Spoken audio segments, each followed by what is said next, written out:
Hello, and welcome back to Swinson Sports Spotlight. I'm your host, Kenzie Swinson, and today we are live from the Siena College TV studio. Over the course of today's show, we are going to sprinkle in a little bit of everything from the Masters to boxing and even a little general knowledge competition. Taking the first shot is Olivia Witkowski on a commentary on men's college lacrosse. Passing it off to you, Olivia. May is rapidly approaching, and that means it's time for the College Lacrosse Championship. There's been hot discussion about who will win the national title this year, and there are a plethora of teams being tossed into the conversation. Among them, Notre Dame, Duke, Virginia, and Syracuse. Early in the season, Syracuse looked like they would make a run for the championship with star attackman Joey Spallina, who has 28 goals. However, the Orange have a dilemma. Overtime. They have lost every game that has gone to extra minutes, and that includes losses against Army, Maryland, and Cornell, each nationally ranked. It's not a good look if you want to win it all, and I doubt that the 9-4 team will. Down in North Carolina, the Blue Devils of Duke have been electric. They sit at 10-3, star attackman Brendan O'Neill leads the charge with 38 goals on the year. This is a fun team to watch, and yes, I do think last year's national runner-up could make a decent title run, but there are holes in their play, mostly with clear attempts. If they can't fix that issue, they won't be bringing home rings. The Virginia Cavaliers have kept their sticks, polished while making a strong case to be champions. They're currently 10-1, and the man that has been the mastermind is goalie Matt Nunes, who is the AXIA's Week 8 top player. Nunes has a 58% save percentage with 130 saves this year and scored the game-winning goal versus Harvard on March 30th. Supporting him are attackmen Connor Schellenberger and Peyton Cormier, who have 61 goals combined. The Cavs have a loaded and skilled roster, and with that, we will likely be seeing them in the championship game. However, the team is attracting the most attention are the defending national champions, the Notre Dame Fighting Irish. The squad based in South Bend, Indiana, are 7-1 and have beaten some of the other top teams in the country, including Syracuse, Maryland, and Duke in an action-packed title game rematch. Their frontmen, Pat and Chris Cavanaugh, are a lethal combination with 34 goals between them. Surprisingly, Pat is playing with a bothersome hamstring, yet he is still on top of his game with the support of his brother and his team. With these major wins and a strong team dynamic, Notre Dame rules college lacrosse with ruthless gameplay and an iron fist. They will definitely be the national champions. I'm Olivia Witkowski. Thanks, Olivia. College lacrosse is intense and such an up-and-coming sport. Let's swing it over to a historic sporting event that's about to take place. The Masters is just days away, and we'll send it over to our golf specialist. Take it away, boys. Welcome back to the show. It's Tea Time with Dan Kikas. I'm your host, joined by Matt Ferrari. Matt, we're previewing the best week of the year, Masters. Take me through who you got to win. For the best week of the year, I got Tom Kim, the young stud on the PGA Tour. He didn't even go to college because he was so good. He just turned pro right when he was 15 years old, got a lot of experience. And, I've heard through the Netflix documentary that a lot of these veteran players on the tour, like Rory, Jordan, Scotty, they all like to, make fun of him because he's just some young kid on the tour. They like to, bust his, chops, but I think he's got a lot of drive in him. I think he's going to play really well. He's had couple top 10 finishes last year, and I think this could be his time to win as the young 21-year-old. Yeah, another guy from the Netflix documentary I'd like to bring up is Wyndham Clark. He's had a great year winning the Pebble Beach Pro-Am, and I think he's definitely going to be in the mix. What do you think? I think Wyndham, I think he definitely could win.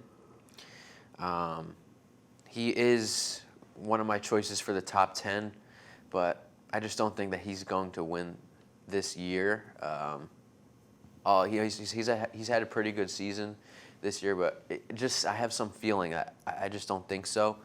Another player that we could discuss is Cameron Young, the 26-year-old, graduated from Wake Forest, actually from the Westchester, New York area.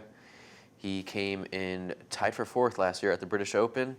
Has had a very good season, and I just feel like he's got a long ball, hits it 330, 340, and straight. If the putter gets hot, I think he can have a good week. Yeah, and last year he looked pretty hot, but, I think we got to bring up some live golfers in this conversation. Oh, boy. Especially since last year with John Rahm winning, and now he's a live guy. Do you see him more as a live golfer this week, or do you see him as a Masters champion? Well, this week I see him as a live golfer. Last year he took away, he won the Masters, but there's rarely a three-peat champion, and I just don't think he's going to have it this week. That's just my opinion, and I could bring up someone else by the name of Jordan Spieth. What's your opinions on Jordan Spieth this week? Well, Jordan Spieth just came out yesterday that he actually tweaked his wrist in the Valero Open. So I'm staying far away from him, if I'm being honest with you. But my guy to win is Cam Smith. I think a live golfer is finally going to put that green jacket on and cement their way in history. Well, we'll see about that. Cameron Smith, he's a very solid player. So we'll see. We'll see if he's got a nice mullet. So All right, see about that's all the time we got for today. Matt, thanks for joining me, and let's get ready for the best week of the year. The best week of the year, indeed. Dan, thank you. Matt and Dan, thank you for your time. If golf is a little slow for you, we're going to hit a quick jab over to our boxing boys with a debate on the upcoming fight between Devin Haney and Ryan Garcia. And welcome back to Double Coverage. I'm your host, Ethan Smith, and I'm joined with my guest, Jonathan O'Neill. We're going to be talking about a big fight upcoming. It's Devin Haney versus Ryan Garcia. John, what's your opinion on the fight? Well, I got Ryan Garcia winning this fight, and I think he's going to win it by knockout because he's got devastating power in both hands, and he's got lightning quick speed. For this one, I say don't blink. Well, I have to disagree with you, John. I think that Devin Haney's got it by a mile, and I think it's because it's not going to go by knockout. It's going to go by decision. And it's because Devin Haney's got an amazing jab. He establishes it early, and Ryan Garcia likes to get in there, establish flurries and rushes, and Devin Haney, very good at avoiding flurries and rushes. He's very good with movement, and he can establish a jab. He's going to keep Ryan Garcia at bay. Well, Ryan's got a nice jab too, and when he uses it, he can walk guys down, push you back up against the ropes. He's just got to use it. He switched up his coaching recently. He's with Derek James now, who teaches very, very fundamental style, which is going to correct his defensive issues that he has, as well as the lack of jab that he didn't really use in the Tank Davis fight and some of his previous fights. And I think that if he switches that up and then puts those combinations together as well, that he has a good chance of stopping Haney. I just got to disagree. I think that if you look at Ryan Garcia, you look at his fights, I've studied a couple of his fights, one thing that I notice is that he fights very flat-footed. And when you look at a fighter like Devin Haney, who establishes the jab early and is good at movement, fighting flat-footed is something that you do not want to get caught doing, because fighting flat-footed is going to get you hit a lot, it's going to get you caught up in the ropes a lot. It's going to get you essentially caught in the weeds, not caught in the ropes, but caught in the weeds. And you're going to get hit, you're going to get smoked, and eventually you're going to get either knocked out or you're going to lose by points.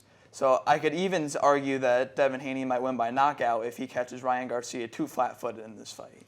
Yeah, that's a good point, but one thing that's important to note in this fight is that these guys have faced each other 6 times in the amateurs. They both won 3 matchups against each other, but Ryan Garcia won the final fight against Devin Haney. Haney is undefeated as a pro, and so he's never faced anybody that knows what it takes to beat him. Ryan's beat him 3 times already. He knows what he has to do in order to do it, and he's got a lot of tools offensively that he can use to take down Devin Haney. But sometimes the best offense is a good defense. So I think that you have to argue that if he wants to win, he's got to be able to use those tools in defense, and he just doesn't have it. I think that Devin Haney's got it. I think he's got it by a mile, and I think he's going to use that jab, use that good defense and evasion to beat Ryan Garcia. And that's all we got for this show on Double Coverage. We're going to send it back to Mackenzie Swinson. Thank you for listening. Thanks, guys. As we pivot directions from NBA regular season to postseason, there are several different playoff predictions. I'm no NBA guru, but let's hear the thoughts of Femi Kessington on the 2024 NBA playoffs. Hello, my name is Femi Kessington. This is Fem's Gems, and today I'll be talking to you guys about who my NBA championship contenders are. In the East, I have Boston, Milwaukee, and Miami. The Celtics have the best record in the NBA at 64-18, their first time having the best record in the league since 2008, the last time they won the title. Boston is first in offensive rating and second in defensive rating. They have the most talented starting 5 in the NBA, and with Jason Tatum leading the way, expect another berth to the Eastern Conference Finals. Milwaukee is third in the East at 49-33. They are fourth in points scored per game this season. Superstar Giannis Antetokounmpo won Finals MVP 3 years ago alongside key players like Chris Middleton, Brooke Lopez, Bobby Portis, and Pat Connaughton, so it would be foolish to leave this team out of the conversation. A team that has won the championship already. Not to mention their teammate, 33-year-old All-Star Damian Lillard, who is hungry to win his first title. Last but not least, the Miami Heat. I know they're the 8th seed, but they were the 8th seed last season and are out to the finals. They've made the finals in the last 2 of 4 seasons under the helm of head coach Eric Spoelstra, who has 6 NBA Finals appearances under his belt. Also, playoff Jimmy Butler is a real thing. His play rises in the postseason, and with Bam Adebayo and Heat culture along his side, I wouldn't be shocked at all if the Heat made another deep playoff run. Now let's head on over to the Western Conference. My championship contenders in the West are the LA Clippers, Denver, and Dallas. Let's talk about the defending champion, the Denver Nuggets. A 2-time MVP expecting his 3rd, Nikola Jokic is ready to get his team back in the finals. Denver is 2nd in the West at 57-25, and honestly, I don't know if I see any other team beating them 4 times. Denver is 3rd in assists per game. The chemistry their team has is phenomenal, and star point guard Jamal Murray rises to occasion in the playoffs. So if this team went back-to-back, I wouldn't be surprised one bit. The Clippers are 4th in the West at 51-31, and things can go well for them this postseason if they just stay healthy. Kawhi Leonard, when healthy, can lead a team on a championship run. He is playing alongside future Hall of Famers in Russell Westbrook, James Harden, and Paul George. Those 3 guys are still in search of a championship ring, and having legends looking to secure their legacy has shown to be a recipe for success. My final team, the Mavericks, who have won their last 15 of 17 games. MVP candidate Luka Doncic is playing with the best team he's had thus far in his career, and with NBA champion Kyrie Irving on his side, they are great enough to take this team to bigger heights. If their supporting cast can defend, hit shots, and not turn the ball over in big moments, Dallas can make some noise. Thanks for tuning in to Fem's Gems. I'm your host, Femi Cousington, and we will see you next time. Femi, thank you. As we all know, soccer in the United States is lacking compared to other countries. Let's kick it on over to Carlos and Ani for some hot takes on why American soccer is so far behind. Welcome back to Football Central. I'm your host, Carlos Montoya, and I'm joined by Annie Montanos. We're going to talk about the issue of promotion and relegation in the United States as why the United States suck at soccer. Annie, how do you feel about this situation?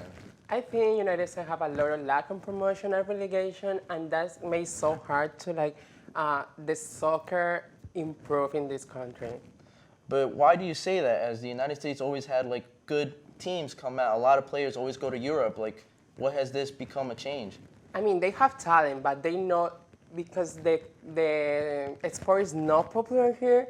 Even if they have talent, it's not a lot of players that go to huge leagues in other countries, for example, Brazil, Argentina, because they don't have support enough, and they have to invest a lot of money in their career to get to that level. But the issue is that they're so expensive here. That's the problem. It lacks money. Not that many people watch it. As you have these other sports like basketball and football dominate the game, and soccer is always behind it. That's what I say. It's not the players' fault. It's the system fault because they're supporting our sport and not soccer. So that is so hard. Even if you have a lot of talent, if you don't have support, you're nothing. Have you seen the viewership though? The money is still there. People still watch the game. A lot of people in this country watch the sport. No, that's not true. If that happened, that soccer will not suck that much in this country. Are you sure about that? Because you look at all this talent that goes to Europe. These players, Christian Pulisic in the Milan, and Weston McKennie in Juventus. These guys are talented players. Yeah, as I say, it's not the players' fault. It's the system fault because I'm talking about the popular in soccer in U.S. is okay, nothing. So back up. What do you mean by that system? Soccer is nothing here, and it's supposed to be because they have a lot of talent. So if they have the same promotion as basketball. Okay. So what are all these academies and these club teams, all these stuff that soccer has been invested in this country? Is that not developing the football game? All these players going to Europe? It's not the same amount of players that other countries have. Soccer in U.S. compared to other countries is literally nothing. And not because of the players. It's because the investment. In the last World Cup, is United States so irrelevant as a team. They made it to the round of 16. That was their expectations. They made it that far. What an expectation. As an athlete, it's nothing. If you play any sport, you want to be in the first 16, that's nothing. They were going head to head with Netherlands, though. You see the talent they have. Okay, but you know what the issue is, and that's why football is always going to suck in this country. And that's how I feel. And we're going to go back to Spotlight with Swinson, and I was joined by Annie Montano. Carlos Nani, y'all are too funny. Thank you for that. Now it's time for some real competition. General knowledge is a little game we like to play to see who the smartest saint is. We have 8 contestants ready to go head-to-head right now. Tune in to Declan Tobin and his contestants and be prepared for some fiery rounds. Thanks, Kenzie. Welcome to General Knowledge. I'm your host, Declan Tobin. In class, we like to play a game called General Knowledge, and the rules are simple. I will start by rapid-firing questions at the 2 contestants here, who are Joe Casey and Femi Kensington, and we will do it in a tournament style today. So here's the bracket. Okay, contestants, are you ready? Yep. Okay, please start the clock. All right, first question. What is the chemical symbol for gold? AU. That is correct. 1 point for Joe. In what year was the first iPhone released? 2005. Incorrect. 2008. Incorrect. The answer is 2007. What is the tallest mountain in the world? Mount Everest. Correct. Who painted the Mona Lisa? Leo da Vinci. Correct. Which planet is known as the red planet? Mars. Correct. Who discovered electricity? Nikola Thomas Edison. Tesla. Both incorrect. The answer was Benjamin Franklin. What is the world's largest ocean? Pacific Ocean. Correct. What is the national bird of the United States? Bald eagle. Correct. What language is spoken in Brazil? Portuguese. Correct. Who directed the movie Jurassic Park? Steven Spielberg. Correct. What is sushi traditionally wrapped in? Rice and seaweed. I'll give you it. It was seaweed. What is the main ingredient in hummus? Chickpeas. Correct. Who is the author of the Harry Potter series? J.K. J.R. Rowling. Tolkien. Incorrect. Femi? J.K. Rowling. Yes, correct. How many players are there in a soccer team? 15. Incorrect. I can steal, right? Yes. 11. Correct. What is the highest grossing film of all time? Avatar. Incorrect. Femi? 3, 2, 1. Avengers Endgame. In what decade was the internet created? 1978. Decade. Incorrect. Joe? 3, 2, 1. The last one. 1960s. How many teeth does an adult human have? 126. Very incorrect. Femi? 3, 2, 1. 32. Who invented the light bulb? Thomas Edison. Correct. And that is all the time we have. Congratulations to Joe Casey. Okay. That's the first round. We'll now go to the next 2 contestants, which are Dan and Carlos. What a great first round. Moving on to our next 2 contestants, Dan and John. Let's get right into it. 2 minutes on the clock, please. And we can start the clock now. What is the hottest planet in the solar system? The sun. Incorrect. Jupiter. Incorrect. It was Venus. What does NASA stand for?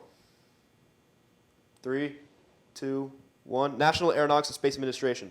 Who was the first president of the United States? George Washington. Correct, John. In what year was the United Nations founded? 3, 2. 1947. Incorrect. 1945. Who is the CEO of Tesla? Nikola Tesla. No. Elon Musk. Yes. What type of animal is a penguin? 3.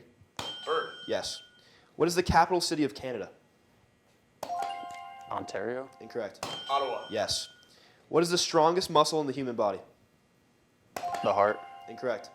3, 2, no. Jaw. Who wrote the novel Pride and Prejudice? Jane Austen. Correct. What is the fastest land animal? Cheetah. Correct. Who painted Starry Night? Vincent Van Gogh. Correct. How many bones are there in the adult human body? 128. No, incorrect. 3, 2, 1. 206. What is the largest country in the world? China. Correct. Dan. Wait. Dan was correct. Okay. What is the loudest animal on Earth? Elephant. Incorrect. 3, 2, 1. Sperm whale. What is the smallest country in the world? 3, 2, 1. The Vatican City. What are the primary colors? There's 3 of them. Wait, who was it? Dan. Red, blue, green. No. John, would you like steal?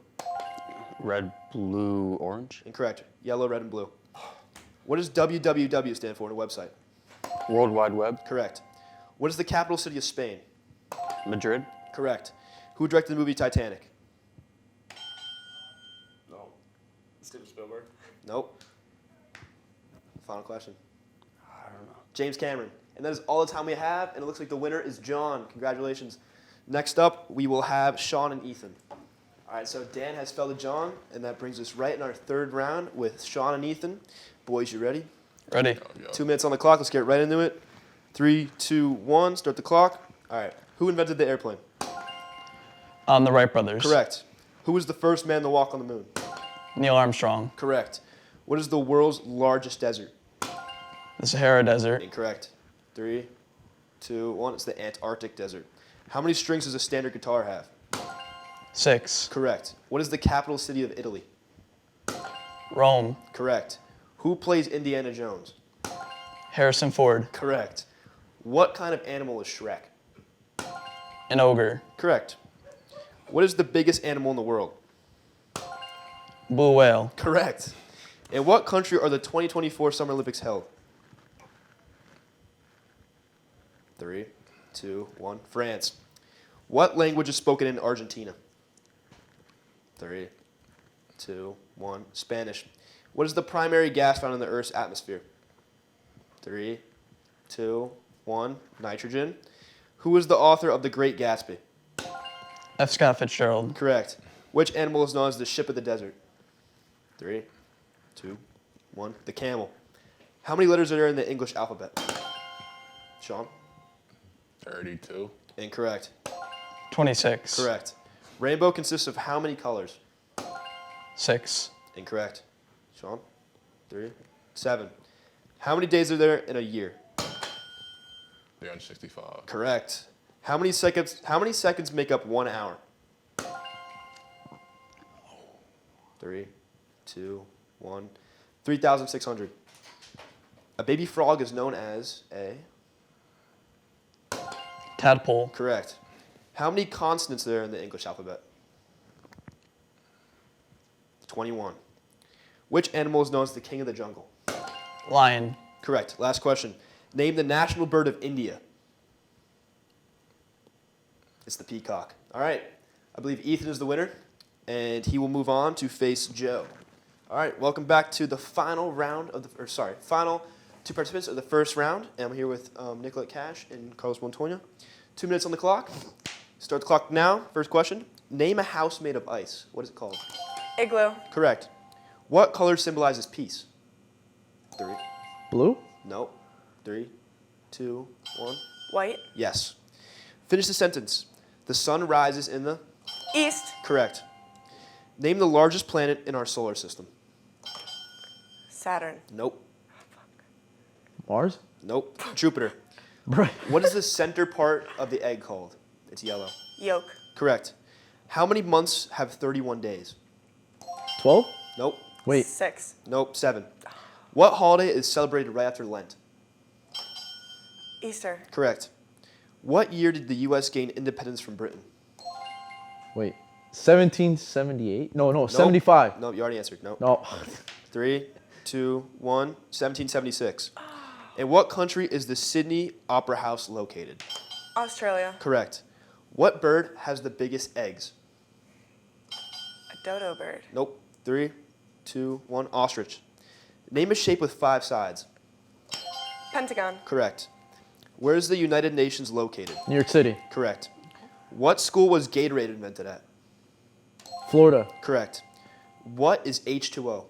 Water. Carlos. Oh, he didn't click his button. I did click my You button. clicked it. Michael. Who played Jack in the Titanic? Leonardo DiCaprio. Correct. There we go. What is Elvis Presley's middle name? 3, 2, 1. Aaron. Who discovered America? Christopher Columbus. Correct. What year did the Berlin Wall fall? 1990? No. 18. No. No. 1989. What is the main ingredient in guacamole? Guac. Avocado. Correct, Cash. What Netflix show is set in Hawkins, Indiana? Stranger Things. Correct. Who was arrested for throwing a chair off a 6-story bar? Morgan Wallen. Correct. That's it. Cash, congratulations. We are now going to move on to the Bro, semifinals. it was guac. Hey, are you gonna shake my hand? It was guac. Welcome back. We are now into the second round, also known as the semifinals, with our first matchup being Joe and Ethan, who won their first round contest, and the next will be Cash and Dan. Okay, you boys ready? Ready. This time it is also, I believe, 2 minutes on the clock. Start the clock in 3, 2, 1. First question: how many athletes are in our class? 4. Incorrect. 3, 2, 1. It's 6. What is the day after Thanksgiving? Black Friday. Correct. In what state would you find the Gateway Arch? Missouri. Correct. Who has the most followers on TikTok? Copied Lamb. Correct. What soccer team uses tiki-taka style? Barcelona. Correct. What holiday is celebrated on April 1st? April Fool's Day. Correct, Ethan.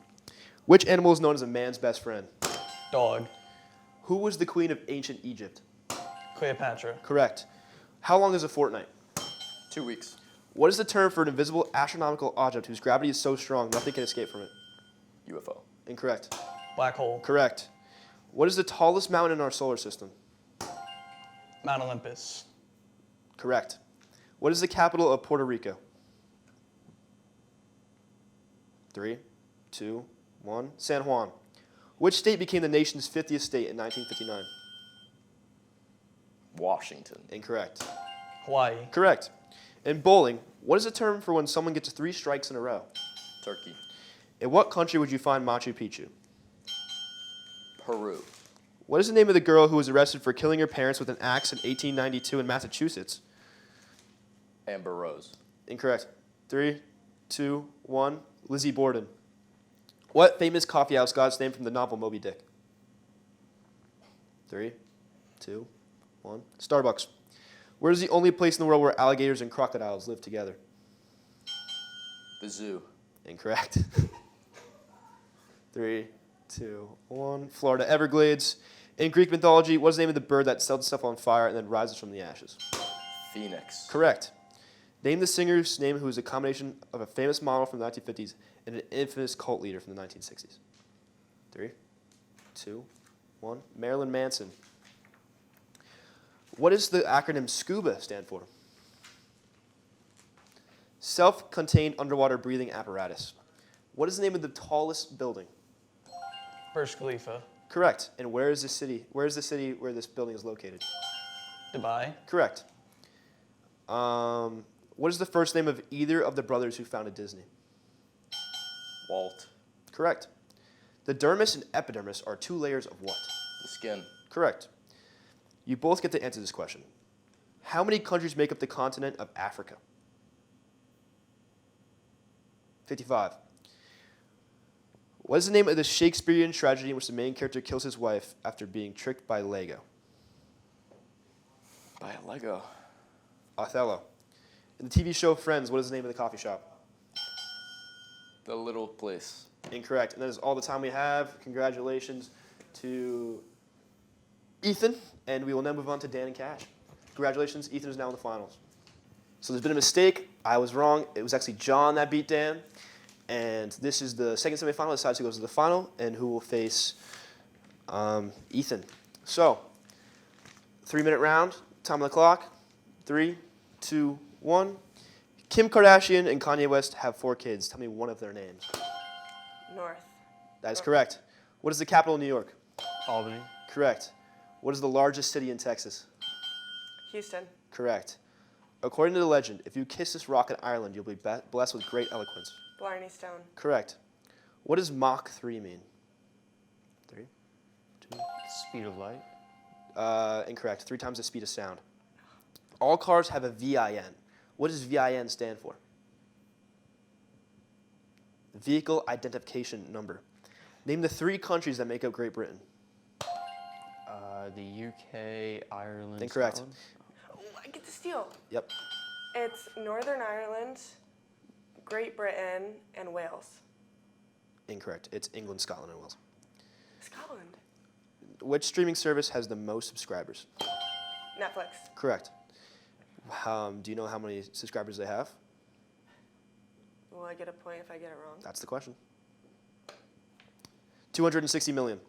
Which streaming service has the second most subscribers? Disney Plus. Incorrect. HBO Max. Incorrect. Amazon Prime. Who is Taylor Swift in a relationship with? Travis Kelce. Correct. What does the acronym ROTFL stand for? Rolling on the floor laughing. Correct. What is the last name of the brothers who flew the first plane? The Warner Brothers. Incorrect. What? What was the question? Who flew the first plane? The Wright brothers. Correct. Ah. In what state did this happen? It was North Carolina. Name the woman who attempted to fly around the world in 1937, but Amelia disappeared. Earhart. Correct. What are the two major airports in New York City? Oh, JFK and LaGuardia. Correct.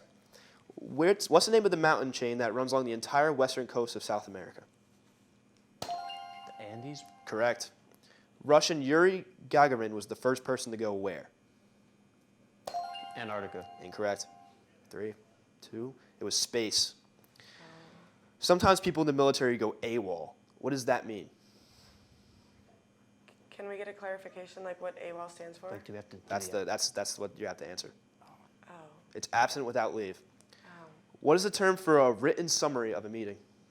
Of a meeting? It's minutes. What is the term for the most remote areas of Australia? It's the outback. Oh, dang. If you go shopping, you might see a sign that says BOGO. What does that stand for? BOGO. Buy one, get one. Correct. What is the name of a man who hosted a children's TV show from 1968 to 2001 that he called his neighborhood? It was Mr. Rogers. And that is it. That's all we have. It looks like Cash will be advancing to the finals against Ethan by 1 point. Good, good. Amazing That round. was a good one. Yeah. We'll see you in the finals. All right, it's the moment we've all been waiting for. We're in the final round here with the left side of the bracket champion, Ethan, and the right side of the bracket champion, Nicolette. This round will be 4 minutes. It's a long round. Let's see if these competitors have what it takes to get through it. Okay, 4 minutes on the clock. 3, 2, 1. First question. Millions of years ago, scientists believe there lived a shark twice as big as the whale shark. What was its name? Megalodon. Correct. In the movie Rudy, the title character wants to play football for what university? Notre Dame. Correct. In a court of law, what's the title for the person whose state is accusing of committing a crime? It's The plaintiff. Nope, the defendant. What is the name of the ethical theory that promotes the greatest good for the greatest number of people? What? We're going to skip that. It was alternarianism. What are the three first digits of pi? 3.14. Correct. According to proper dinner table etiquette, what do you do with your napkin if you finish your meal? Fold it and put it on the plate. Incorrect. Well, 3, 2, 1. Keep it on your lap. oh. In terms of record sales, what is the most successful all-female band in history? Spice Girls. Correct. Oh. In 1972, a plane carrying a South American rugby team crashed in the Andes Mountains. Their survivors had to eat their dead teammates and family members to stay alive. What country was this team from? 3, 2, 1. It was Uruguay. What famous composer was completely deaf when he wrote his last symphony? Ludwig van Beethoven. Correct. What is it called when you compare two things using like or as? A simile. Correct. Located in New York City, what is the name of the performing arts school that's considered one of the most prestigious in the world? Carnegie Hall. Incorrect. Juilliard. Correct.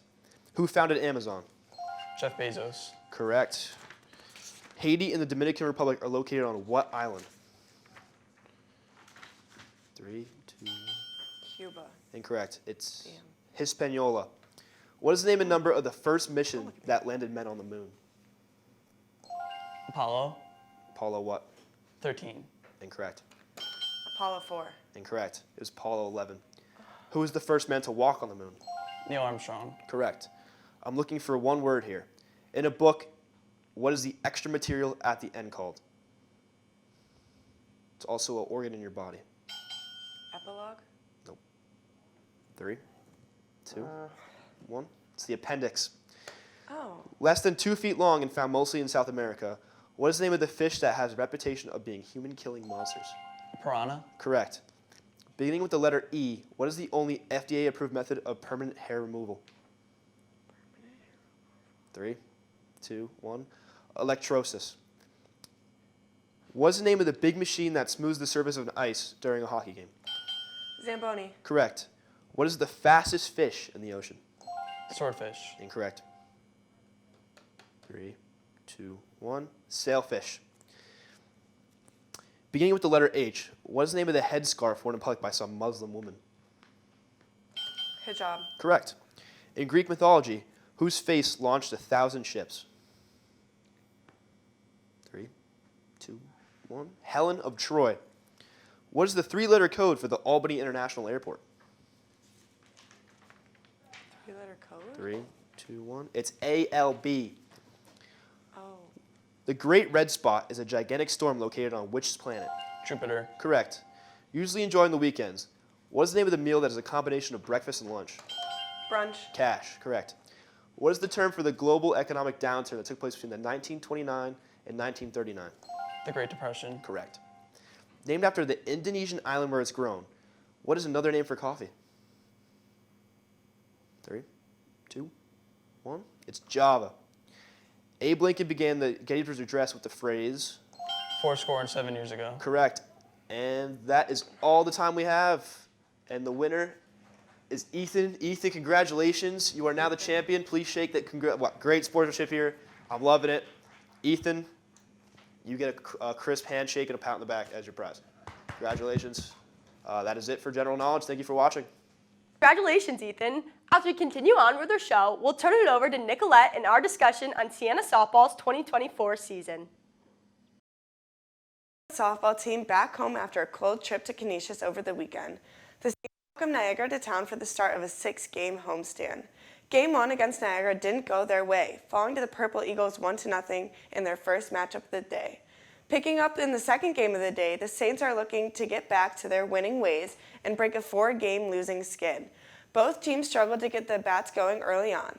Cara Leon for the Purple Eagles and Nicole Patilli were able to keep the game scoreless through 4 innings. Picking up the action in the 5th now, Niagara strikes first blood as this grounder gets through the gap. Niagara takes the lead 1-0. The Saints able to respond now in the bottom of the 5th with bases loaded. Emma Peterson sends a grounder to the pitcher. Niagara get the force out at home, but the first baseman unable to corral a tough throw to first. The Saints able to tie it up on a throwing error. Next inning tied at 1 apiece, Brianna Delaney belts one into left field, and that one is gone. Purple Eagles take a 3-1 lead in the 6th, and that will be our final score. Niagara wins both games in this doubleheader. The Saints look to avoid the series sweep Wednesday at 12. Siena now drops to 22-18 on the season, while the Purple Eagles climb to 21-17. And I'm here with a very special guest, Mackenzie Swinson. Kenzie is currently on the softball team here at Siena, and they're in the heart of their season. She also holds a record here. Can you tell me what that record is? Yeah, so I currently hold the single season steal record. It's 20, I think it was 20 steals I got last season, and then I got hurt, so. Can you tell me a little bit about that injury? Yeah, so it started, I tripped over first base and I ended up tearing 3 things in my foot. It was pretty bad, but I was lucky enough to not have surgery. It took me out for the rest of the season, and I fully recovered right in time for the fall season, so. Can you tell me a little bit how you came back from that injury? Yeah, it took a lot of rehab, a lot of strength work, strengthening the muscles around it. It was tough, especially not being able to run and do all that kind of stuff. I couldn't play any softball for a while, and so it was just lots of rehab. So now that you're in the heart of your season, are you close to beating that record? Yeah, so right now I have 16 or 15 steals. I'm not sure. They were like debating on counting one as like a wild pitch or a steal. So I either have 15 or 16 steals. That would mean I'm 4 away from tying it. If I have 16, 5 from beating it. I'm hoping to beat it. It's in the plans. So. So I know you have a goal to beat your original record. Do you have a goal of how many you actually want to get this season? If it were to be possible, I think we're just around the halfway mark. I would like to maybe double it, but I'm not sure if that's going to happen. How would you feel if someone broke your record? Ooh, I would be sad. I I don't know who's close to me yet, but I'm hoping that I stay in the lead. I currently lead the MAC too, so Nice. I'm That's hoping to keep it that way. Good. Do you have a game coming up? I do. I have a game today, actually. Really? Versus who? Marist. Oh, exciting. Have you played them before? Yeah, we played two games yesterday. We took the first one 2-1, which was a really big win. We were looking to come out and sweep the day, but we failed pretty hard. How are you feeling about your overall season? I'm feeling pretty good. I have confidence in our team, and I think that we're going to end strong. Good. Well, thank you for this, Mackenzie. Again, I'm your host, Nicolette Cash, here with Mackenzie Swinson. We'll see you next time on Questions with Cash. As we round out our show, we ventured out into the quad and asked Siena students how they felt about athletics on campus. Thanks, Kenzie. Welcome back to Live Questions with Cash. I'm here with Jack.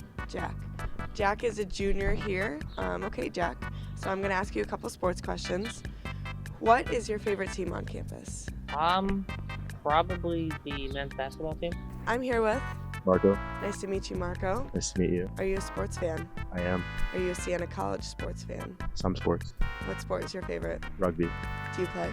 Yes, So 2 years ago, I know they were in the national championship. Were you on that team? I was. Did you get to go? I actually not. I was injured. I'm here with Rose. Hi, Rose. She's a sophomore here. Do you play sports on campus? I play rugby. Yeah, do you like playing? I think it's so much fun. How's your season going so far? It's going really great. We're going to the national championship this weekend. Congratulations. Where is that? It's in DC. So I'm here with Isabella Pardo. What grade are you in? I'm a senior. What is your favorite sport on campus? On campus, my favorite sport is the softball team. Are you on the softball team? Yes. Oh, you're in season, right? Yeah, we are. How's your season going? Going pretty well. We have a lot of home games coming up that we're hoping to get a lot of wins from so that we can make our way towards the MAC tournament. I'm here with Grace Wilhelm. All right, Grace, are you a Siena College sports fan? I am, yes. What's your favorite sport? I'd have to say women's volleyball. Are you on the team? Yes. Oh, exciting. Okay, I'm here with Olivia Majtyka. Nice to meet you, Olivia. Are you on a sports team here? Yes, on a volleyball team. Oh, exciting. Where are you from? From Poland. Oh, that's a far flight. How long is the flight? Whole trip is like 24 hours. So I'm here with John Kapsnakis. Hi, John. How are you? Good, how are you? Good. So I see you're wearing your national championship Of course, hat. gotta Tell me a represent. little bit about that. So I came back off injury in 2021, and my first game I think was November 6th against Babson. So I started to come back into that starting roster, and from one game to another, we just kept building. So I think we won the first game 53-3, and then we had a couple 100-point games, and then we went on to go to Houston. First we played College Charleston, then we went on to win our first title against Wayne State University. I'm here with I'm Haley. Hi, Haley. Nice to meet you. Nice to meet you as well. I see you're wearing a Siena softball t-shirt. Yeah. How's your season going? It's going pretty good. I mean, it's really exciting to see. We have a bunch of home games coming up. I'm Joe Casey. Welcome back to Questions with Cash. I'm not Cash. Today I'm here with Alexa. We're going to find out what her favorite Siena sports team is. Alexa, what's your favorite Siena sports team? Honestly, I'm going to have to say the hockey team, to be honest. Who's your favorite player on the hockey team? I'm not going to lie to you guys, kind of an underrated player, but Jay Keller. Yeah, so how do you enjoy your time at Siena Hockey? Oh, I love it. I strongly recommend Siena Hockey to everybody I know. It's a great time, yeah. How do you guys celebrate Earth Day usually? You know, we I don't know if there's any official celebration, but you know, everybody loves Earth Day, you know. Here with Gavin Thorburn of the Siena baseball team. Gavin, why did you choose to come play baseball for Siena? I thought it was just a good opportunity to expand my education. I love the sport, and I just wanted to play past high school, to be honest. I'm here with Zane Gabriel. Hello. We're going to be asking about Siena men's baseball. Of course. What's your favorite part about going to Siena men's baseball game? You know, I'm from Ohio, so you know, I just love baseball, and I mean the energy at Siena baseball is really, it's there. All right, I'm here with Miles.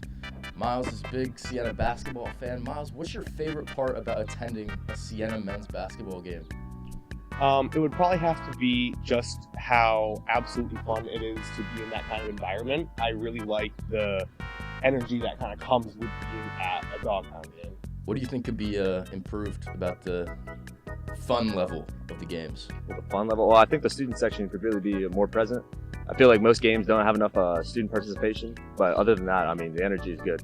What are you most excited to look for next season? Well, hopefully they win more games. What are the expectations for next season? So far the expectations are hopefully we build enough depth. That way we restore our roster for a couple of key pivotal pieces that are leaving, including myself along with Isaac Frost and Alec Bundle. But hopefully we advance the program to become something greater than we had in the past few years. You're playing next year, I assume? Yes. Are you excited? Very excited. What are you most looking forward to next season? Winning another national championship. What are the odds of you guys winning it all? 100%. Yeah? Well, good luck this weekend. We Thank hope you you. guys do well. Tune in to watch Siena women's rugby in their national championship. Unfortunately, this brings us to the end of the Swinson Sports Spotlight. We had a blast and can't wait till the next show. Until then, I'm your host, Kenzie Swinson, and that'll clear the bases for today. Thank you for watching.